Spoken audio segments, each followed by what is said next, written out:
guys, it's finally here. Halloween, the best day of the whole entire year. And if you don't agree, then get the fuck off my channel, seriously. No, I'm just kidding.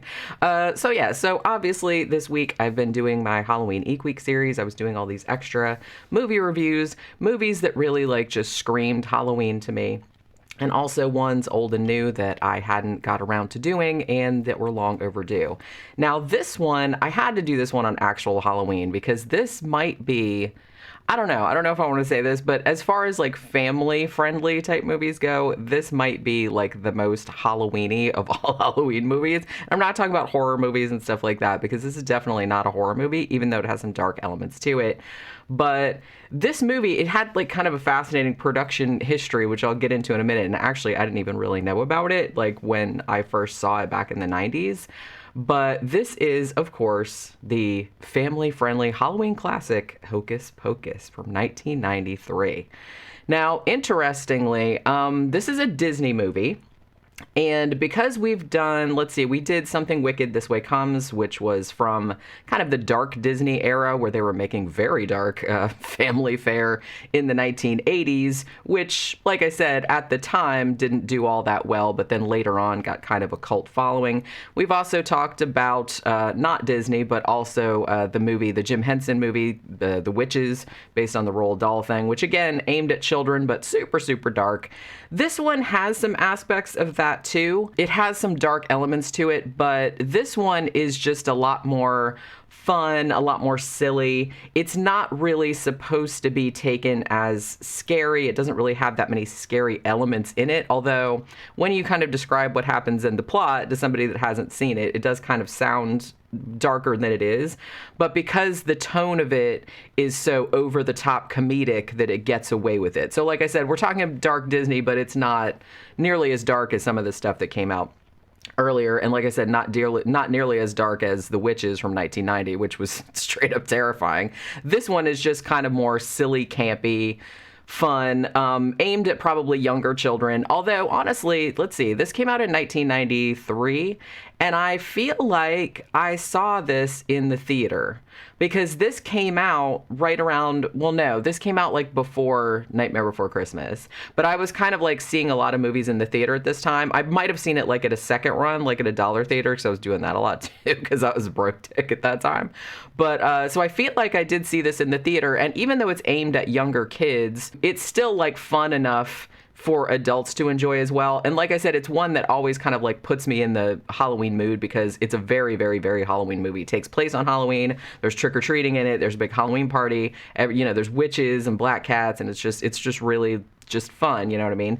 Now, I have seen, it's weird because, I don't know, I saw it when it came out, and then I've seen it a few times subsequently, and I'm always oh, it's a fun Halloween movie. It's not one that I watch every year. I know some people do, but I was aware that in the past few years, specifically, as millennials have gotten older and had their own children and things like that, this has really become, I would call it a cult phenomenon. They've done musicals of it. They have around Halloween at Disney World and Disneyland, I think, they have a Hocus Pocus themed show, Villain Spectacular or something like that. Spirit Halloween has a big line of Hocus Pocus themed products that you can buy, which are all really cool. So I kind of felt there's this massive cult phenomenon around it. Although a lot of people, it's interesting because when I was researching this show, and I was kind of interested because I knew about the cultural impact that this movie has had, particularly among kids who grew up in the 90s, I didn't realize there was also kind of this other contingent of people that really, really hated it and just thought it was so, they didn't really get, why everyone's super into it. Because they're this movie is just so over the top and so loud and so annoying and, not funny and all this other kind of stuff. I kind of fall somewhere in the middle. This is a movie that you have to approach, it's Halloween, you have some kids, or you have it on in the background, at a party. It's kind of just a feel-good type of movie. It is very very over the top. It is very campy. Like, so the tone of it is just more of kind of like a silly, Halloween kind of romp, I guess, rather than it being anything like The Witches, which is kind of a little bit more intense, or actually a lot more intense. So this one, if you go into it with that mindset of it just being like a wacky, kids movie, essentially, and this one is very much aimed at younger kids, even though, like I said, some of the subject matter is a little bit dark when you talk about it, but it is very, very much a kids movie, and a lot of the humor is kid friendly. Although when I was rewatching this, I hadn't seen it for several years. When I was rewatching this yesterday, I was surprised how much sexual innuendo was in there that I guess I didn't. I mean, I'm sure I caught it like the first time, because I think I was, gosh, how old would I have been? I think I was 21 or 22 when this came out. Like I said, I'm pretty sure I saw it in the theater. So I would have understood the sexual references, obviously, but I didn't really remember that much about it. I remember the whole thing about the kid being a virgin and everything. See, there's another thing with when I was talking about Monster Squad, where there's that whole thing about, I'm talking about a 5-year-old girl being a virgin. This one, a little less problematic, but they still are, because they're talking about a boy and he's like a teenager, like in high school, but still a little weird that they're like making fun of him for being a virgin. I'm like, dude, he's like 15. It's like, I know that that's a thing, like in high school, like making fun of kids that, but it's just a little weird. So, and it's a little weird to have like your little sister picking on you about it too. I was just kind of like, okay.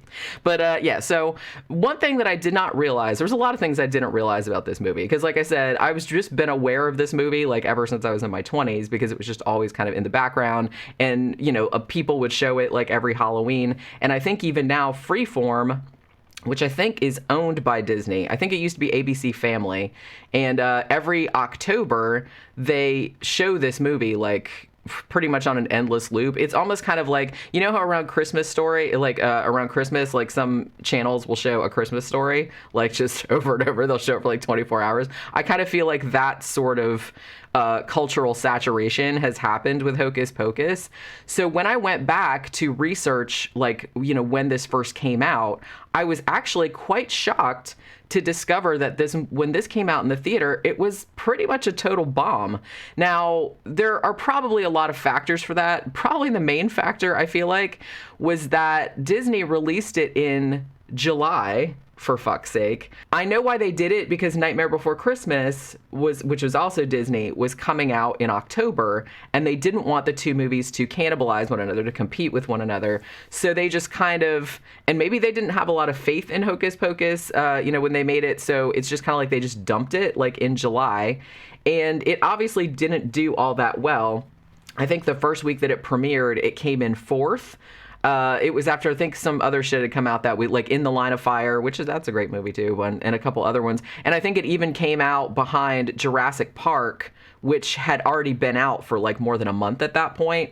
So, and you can understand why. It's like nobody, I mean, if you're not me, nobody wants to go in the middle of hot ass summer in July and see a very, very Halloween-y Halloween movie. It just doesn't, like I said, I would, but apparently most people wouldn't do that. So it made money, but it didn't make its production budget back. So it was kind of considered a flop. And it got really scathingly bad reviews, like, at the time. Siskel and Ebert, most famously, they hated it. And they were just kind of like, they're just like, it's not funny. It's just, like, over the top. And it's just, like, all this mugging and screeching. And, and Bette Midler is just, like, wasted in it. And it's just, like, the only good part about it is, like, her musical number in the middle. And so they just, it got, like, ravaged. It got some good reviews, too, but most of them were pretty negative. So, so there was that. So I didn't realize that this movie, which now seems so beloved by generations of people, was kind of like really not much of a thing when it came out. But what ended up happening over the years was that even though it didn't do that well at the theater, now when October rolled around, I'm not sure if October 93 or the following October, because Disney owned, the family channel, ABC Family or whatever it was called back then, they decided they're like, well, we have this Halloween movie laying around and it didn't do very well in the theater, but we have TV and we can put it on for free, so why not? And they had this thing that they would do every year called like 13 Days of Halloween, and they started putting Hocus Pocus in the rotation for their Halloween season. Like, they had a bunch of other movies too. I think they'd show Beetlejuice and some other things as well. But they started to notice that whenever Hocus Pocus was on around the Halloween season, the ratings would spike. So at that point, they're like, maybe we have some kind of sleeper hit on our hands here. So they started showing it more and more. And then when they released it on DVD and then again on Blu-ray, they noticed that during October, sales of that would go like through the roof. Like, so it would be on TV all the time, and it would be like when it came out on DVD and Blu-ray, and I think it came out on VHS first, and that was like a big hit too. So they started to notice that right around October, which is when they should have released it in the first place, might have been a whole different situation, but they started to notice right around October, sales of this would spike up. And subsequently, kids who grew up in the 90s, millennials, things like that, they saw this a lot as a kid, and it would always be on around Halloween. So there came to be this kind of like real nostalgia factor associated with it. I think kind of like the same way that kids of my era, we always grew up watching, like, It's a Great Pumpkin, Charlie Brown, and, all those kind of like Halloween specials. I was going to say The Worst Witch, but I don't know how much of a beloved cultural icon that is. I think it's mostly like forgotten. Tim Curry was in it, by the way. If you've never seen it, it's awful, but it's also kind of awesome. Isn't Diana Rigg in it? I want to say Diana Rigg is in it. I was like reading something about, I know this is a little bit off topic, but I was reading something about The Worst Witch. Somebody made a comment about it, and they basically said, and so this, I didn't make this up. I'm paraphrasing from some clever person on the internet that was commenting. They basically said The Worst Witch is like if the first Harry Potter movie was made by crazy people and also only spent $87 on it. It was like, and I'm like, accurate. Yeah, that's pretty accurate. I haven't seen it in a long time, but I remember, the special effects are just like, it's I don't know, it's just like funny. But like I said, we'd always kind of like watch the same kind of stuff around Halloween. And, Hocus Pocus became that for 90s kids. And as they grew up and had their own kids, they would show it to their kids. So it almost kind of became like a Halloween tradition. Like I said, so much so that the shit's like fucking saturated. And I just found out, like, from the Wikipedia page that literally like a week ago, like October 18th, they started shooting the sequel for this. So obviously there was demand out there. Like I said, there's a whole Disney show, it's a whole thing now, which is crazy. And it's just crazy to think that when it first came out, everybody was like, meh. You know what I mean? Like I said, I kind of fall somewhere in the middle of this. It's like, it's a really fun movie to watch for Halloween, but you really kind of have to be in the mood for it because it is very over the top and it's very campy, and there is a lot of screaming and stuff like that, and a lot of like kind of dumb humor. But if you're in the mood for that, then it can be just what the doctor ordered. And like I said, it is very, very Halloween-y. It has a very Halloween tone to it, and it's just like really, really fun. So if you've never seen this movie somehow, which I know some people haven't, basically you have, at the beginning, there's like a thing from back in like the 1600s in Salem, Massachusetts, obviously. And there's these three witches, the Sanderson sisters, and they are played by Bette Midler, who plays the main one. She's Winifred or Winnie. And then you got Sarah Jessica Parker. She plays the dumb one, the dumb bimbo named Sarah. And then you have Kathy Najimy playing Mary, who's kind of like, she's the one that sniffs out the kids, and she's also kind of dumb, but like the two background witches are dumb. And then like one of the main running gags is that Bette Midler is always kind of like browbeating them because they're so stupid. But, so it's almost kind of like a Three Stooges. I would even get, yeah, it is very much like the Three Stooges. I mean, they never go yuck, yuck, yuck or anything, or like poke anybody in the eyes, but it's almost to that level. So like I said, if you're not into the Three Stooges, you might not dig this movie, because it does definitely have that kind of like slapsticky kind of comedy to it. So these three witches, they basically, like I said, it's not as dark as some other Disney movies that came out in the 80s, but it's still kind of dark because it does start with these three witches straight up kidnapping a little 9-year-old girl named Emily and like taking her into the hut, and they feed her this potion that has like dead man's toes in it and stuff, and then they feed it to her, and then they suck out her life force. So they straight up like kill a 9-year-old girl. They don't like show it, but they do show like them sucking her souls out because that makes them like younger. So then her brother, her older brother, Thackeray Banks, comes in and tries to save the little girl, but is unsuccessful. And the witches turn him into a black cat who will live forever because that's their curse. Like, not only is he cursed to live as a cat, which actually would be kind of awesome if you ask me, but he has to live forever because he has to live with the guilt of not being able to save his sister. So then the townsfolk all come with the pitchforks and whatnot, and they straight up hang the 3 witches. So again, child murder and witches hanging in the first 5 minutes of a Disney kids movie. But like I said, the tone of it is just kind of so silly and over the top that it almost doesn't register, like, I guess, how dark it is, because I'm just like, okay, kid's dead, whatever, moving on. But so then we jump ahead to present day, 300 years later, and we're still in Salem, Massachusetts. We have this angsty teen named Max, and he's just moved to Salem from LA, and he's really not happy about it, and is just constantly kvetching. And so he has an adorable younger sister, played by Thora Birch, who is actually, other than Bette Midler, I think Thora Birch is like the best part of this. She's like cute as a button. Because I kind of feel like, and I'm not shitting on the movie too much, but I kind of feel like the 2 main teenagers, you know, at the center of the action they're not bad or anything like that. They're just very bland. But I do kind of feel like the little sister has like a sparkly personality, and she has like some of the funniest lines in the shit. So, you know, so I'm glad they kind of put her in there to kind of spice the shit up a little bit. It's Halloween is approaching, and he's getting made fun of at school. He's from LA, and everybody's kind of making fun of that, and he just really doesn't like this New Salem situation, and he really does not like Halloween. I don't understand that at all, because everybody likes Halloween, come on. But he's like really, really grumpy about it. And so he gets picked on by bullies, like the bullies steal his shoes for some reason, which actually that was the thing, right? Like in the 90s, I kind of feel like people were like, oh, the gangbangers are going to shoot you and take your Nikes because the Nikes are $100 or whatever. So I kind of feel like maybe, and probably also Nike paid for product placement in this because they definitely were Nikes.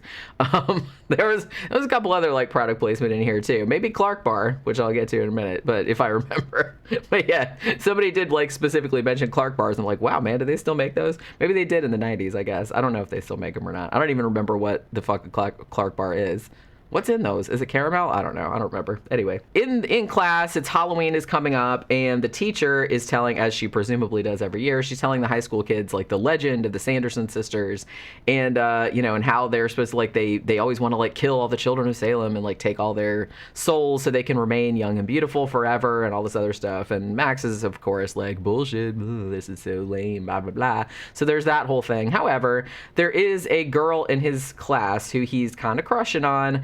And even though it's so funny, I'm sure these 2 actors are probably like the same age when this movie was made, but it's always kind of like, I guess because, you know, younger boys, like they don't age as quickly as girls. So the girl like looks probably like 3 or 4 years older than him, even though I'm sure he's not. So it's like, it's always a little weird when I see movies like this. I had to say, I call it the Karate Kid syndrome, because even though I'm pretty sure Ralph Macchio and what's her name that was in that, I don't know, I think they were closer in age than they looked, but he looked way younger than her, and it always like made me really uncomfortable.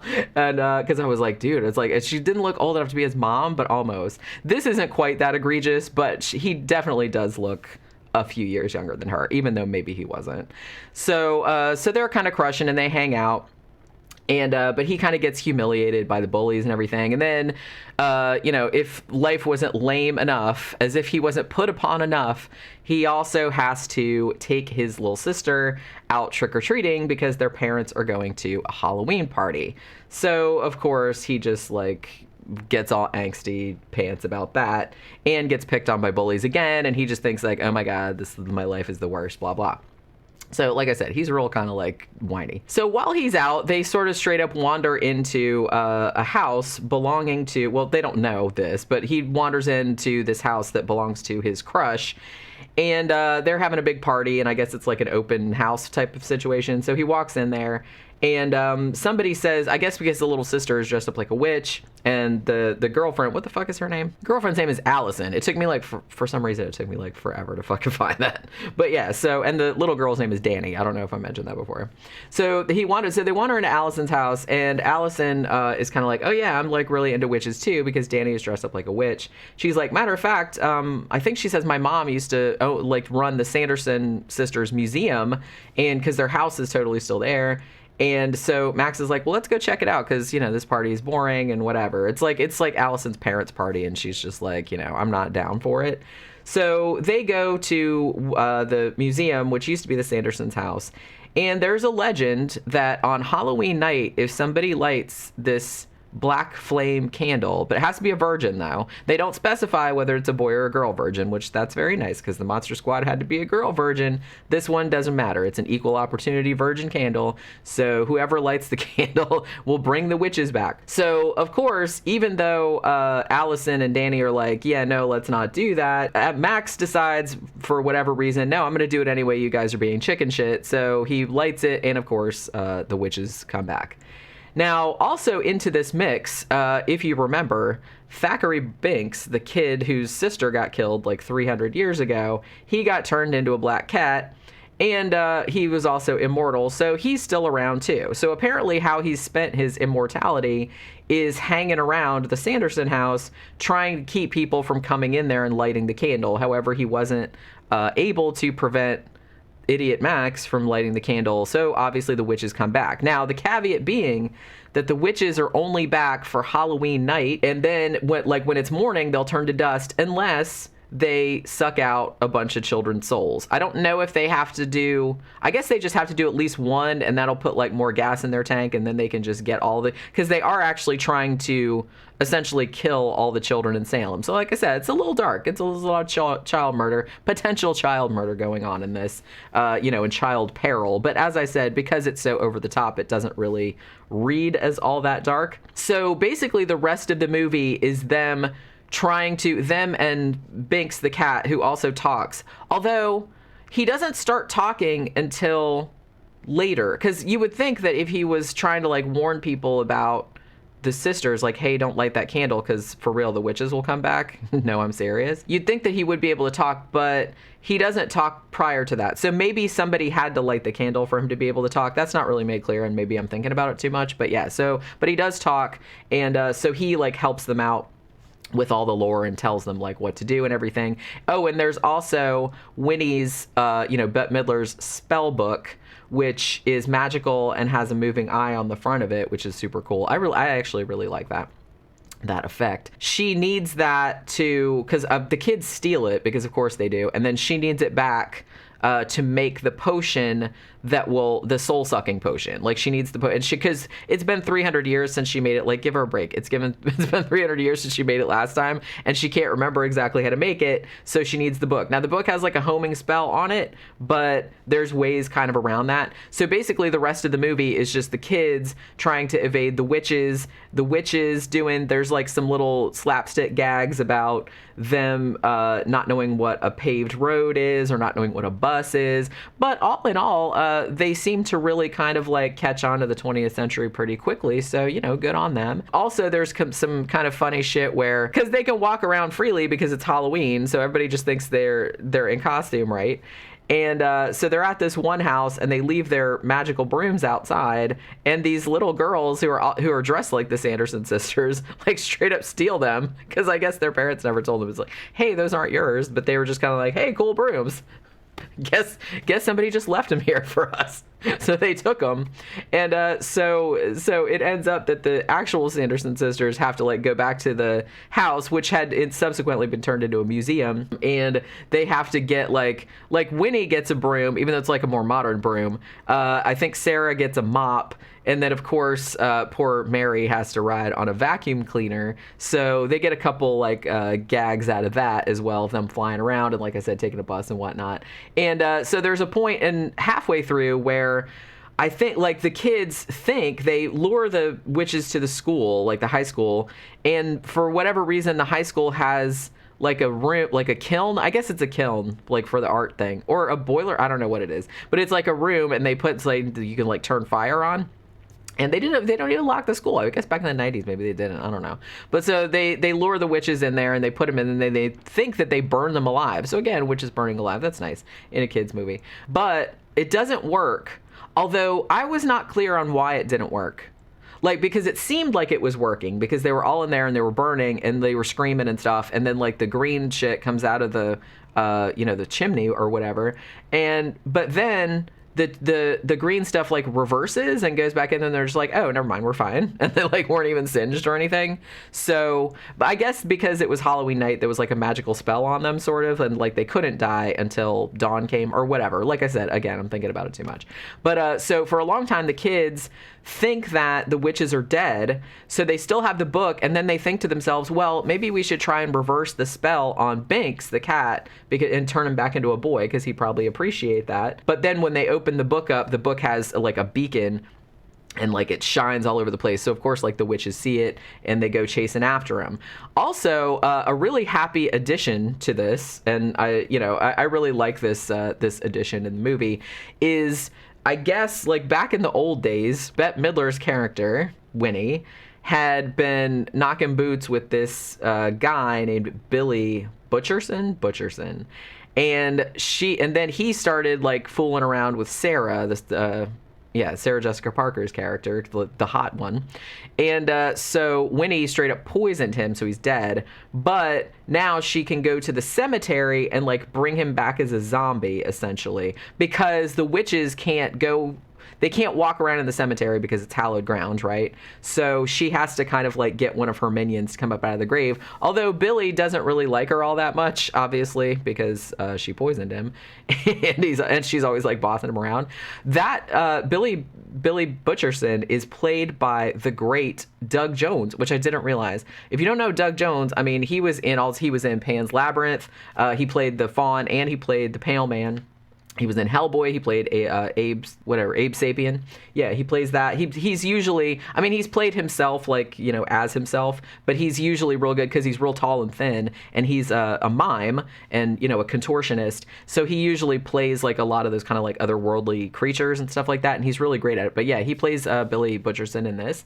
And so there's some funny shenanigans with Billy having, like, his mouth stitched closed, and, like, he gets his head knocked off a couple of times. But I really, really like the design of his outfit. So he kind of helps the witches at first, but then he decides, fuck this shit, and, like, starts helping the kids because he's sick of, like, Winnie, yelling at him all the time and, like, bossing him around, like I said. And she did poison him, to be fair. So he's not real inclined to be magnanimous toward her, I suppose. But yeah, so that's kind of how it goes. There's like a musical number in there, which is actually great, and they reproduce this a lot when they do like stage. I gotta say too that I feel like this movie has a big following in like the drag community. They've done like a lot of drag versions of this, usually like around Halloween. If you have like a drag troupe or a drag show in your town, most of them will do a Hocus Pocus parody, because that's kind of like, because I know Bette Midler is like a massive like gay icon and everything, so I do kind of feel like that's where she got some of her performance for this,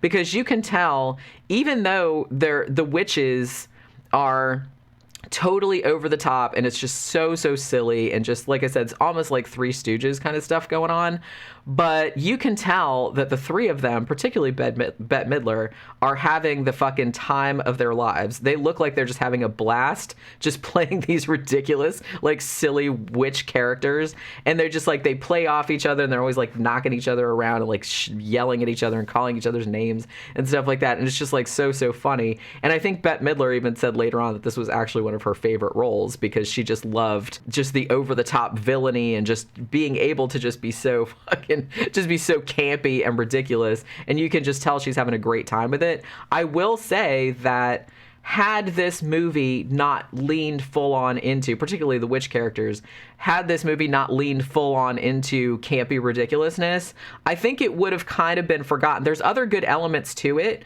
Like, I really like, the talking cat thing, and I really like Doug Jones' character. He's not in it a lot, but, that's a really good look, and that's a really good character. I really like the Halloween vibe of it, but I kind of feel like the heart of this is those three witches and their interactions with one another. And like I said, if it wasn't so over the top, I don't know if this would have gotten the cult following that it got, because this is one of those movies, and I've seen this said too, that it's not a good movie, if you want to call it, like, it's not an objectively good movie. Like, it, the plot's kind of thin, and some of the like the main character kids are kind of bland, other than the little girl. She's awesome, but because the witches are just so, they just went all the way with it and are just like, yeah, we're just gonna chew up all the scenery and spit it out. I think that really like elevates it, because you can tell they're having a really good time, and that kind of makes you have a good time too, even though, like I said, you have to be in the mood for it because it is very screamy. You know what I mean? I had forgotten like how screamy this movie was, how much yelling there is going on in this movie, which normally I don't like, but it was fun, you know what I mean? So, but there's also that great musical number in the middle where Bette Midler, like the witches go to the Halloween party where, you know, Max and Danny's parents are, and they kind of take over the stage because, you know, Max goes there and tries to warn everybody, hey, you know, go home and get your kids because the witches are out and they're like gonna kill all the children. But of course nobody believes him, and so then they, instead of like the witches hiding, they just be like, yeah, here we are, and they come up on the stage and start singing that I put a spell on you kind of thing, and they kind of put a spell on everybody at the party to just like dance all night. So conveniently it puts like all the parents who are all at this party in Salem out of commission like for the run of the movie. So the kids pretty much have to like figure shit out for themselves. But yeah, so I forgot to mention too, another thing that I didn't realize when I first went to see this movie was that it was actually co-written by Mick Garris, who obviously horror fans will know. He's done a shit ton of directed a shit ton of Stephen King adaptations, particularly Sleepwalkers, among others. And he was also the guy behind the Masters of Horror series from Showtime. You know, so massive like horror icon. So the fact that he co-wrote this one, I think what originally ended up happening was that the original script for this, and this kind of happens a lot, I guess. The original script for this was actually much darker. It was kind of about the same thing, about like three hanged witches when they come back to the modern era and they're trying to like get all the kids to suck their souls out or whatever. But it was supposed to be much darker, and they actually first approached Amblin Entertainment, which is Steven Spielberg's thing. And Steven Spielberg, I guess he didn't really want to do it because Disney had optioned it, and he was just like, yeah, you know, Disney, I don't want to do anything with Disney, because they were kind of like rivals at the time. So I guess that's how that happened. So when Disney took the project over, they softened it. They basically said, because I think initially this was supposed to be like a kid's horror movie, you know, not horror, but it was supposed to be like a kid-friendly horror movie for Halloween. But when Disney took it over and read through it, they're like, yeah, this is way too dark. So they basically just turned it into a straight up comedy. So don't go into this like thinking that it's a kid's horror movie, because it's not. It's not scary. You know, like I said, it has a zombie in it. It has child murder in it, but the tone of it is so obviously comedic that it's not, I don't think any child anywhere, unless they were really, really like delicate, would be scared by this at all. It's mostly just a fun, over the top, funny kind of, you know what I mean? It's just this goofball, like kid kind of humor. But I can definitely see why a cult kind of grew up around this. But like I said, I didn't realize until I went and like read a bunch of different reviews and stuff how kind of love it or hate it this movie is, because I always kind of felt, like I said, I don't know if I say that I love it, but whenever Halloween comes around, I always kind of feel like, oh, you know, maybe we'll watch Hocus Pocus. It's, you know, it just kind of like puts you in the mood. But like I said, you kind of have, it's very silly, so you kind of have to be down for that. But I can see how kids that grew up in the 90s, this would be their kind of big thing, because it's very, very Halloween-y. It's the whole thing is set on Halloween. Everyone's in costumes, and it's just a lot of the costumes look great. Oh, I will give a shout out too to whatever that band is that's at the party that all the adults at, or at the town hall. I really love that the main singer guy's outfit. It kind of looks like a voodoo type of thing. Like it's kind of like a top hat, and he's all cobwebby, and he has like the skeleton makeup on. But it's really, really cool looking. But yeah, so I mean, the witches look great. Bette Midler is great. Like I said, she seems like she's just having a fucking blast. The musical number's great. It's just like I like all the stupid humor, like especially her like kind of making fun of the dumb sisters and like knocking them around and stuff. I don't know. It's just like cracks me up. It wouldn't always, because like I said, sometimes I'd be like, yeah, this is a little too much for me right now. Like all the screeching, it's like giving me a headache. But I don't know. Yesterday I was just kind of like into it, because I'm like, oh, it's the day before Halloween, and I'm watching it, and it was like super fun. Look at all the kids and the trick or treating. It was like super fun. But yeah, so this is actually, I think it's on Disney Plus, but you can get it other places too. I think I actually rented it on Google Play of all places, but I think it's on Vudu. It's on some other places as well. So let me know how, like, where you come down on the whole Hocus Pocus issue, because as I said, I didn't realize, I might have seen it in the theater when it came out, and I was just kind of like, oh, that was fun. You know, it was a fun Halloween movie, even though it's fucking July, whatever. But it's interesting how such a cult has grown up around it. And I guess I can see, like I said, I can see why, but I can understand like some people that are just kind of like, I don't get it. I don't get why so many people love this movie so much, but this, different opinions, whatever. But I'm really curious to know how you guys where you guys fall on either side of it. Like I said, I'm kind of in the middle, when I'm in the mood for it around Halloween, it seems like totally fun, but I can see people like not liking it too, because it's kind of one of those movies, you know what I mean? And I think I maybe would have liked it better if they'd gone like more of a horror route. You can put comedy in it, but the comedy does seem like a little young, aimed toward like a younger demographic. So I would have been interested to see what they would have done with it if they'd made it like scarier. But I probably will see, because like I said, they're making a sequel to it, and they just started shooting it like a week ago, literally, as I'm recording this. So I'll be interested to see how that comes out. I'm pretty sure that like they're getting most of the cast back, I thought. I mean, they all seemed like they were pretty interested in doing it, especially since this huge cult has grown up around the movie in the years since it's come out. But yeah, let me know what you think about it in the comments, and have a happy Halloween, everybody. This will conclude my Eek week. I'll try to do it again next year. I might do a whole month next year, although man, doing the week this year was kind of like kicked my ass. But I get that was because we were moving and there was a bunch of other shit going on too, and I had a bunch of other projects going, so I didn't have as much time. But I don't know, we'll see how it goes next year. Maybe I can expand it, because I actually have had fun doing these. But yeah, so that'll do it for my Halloween Eek week movie review of Hocus Pocus, and I will see you guys next time. Bye.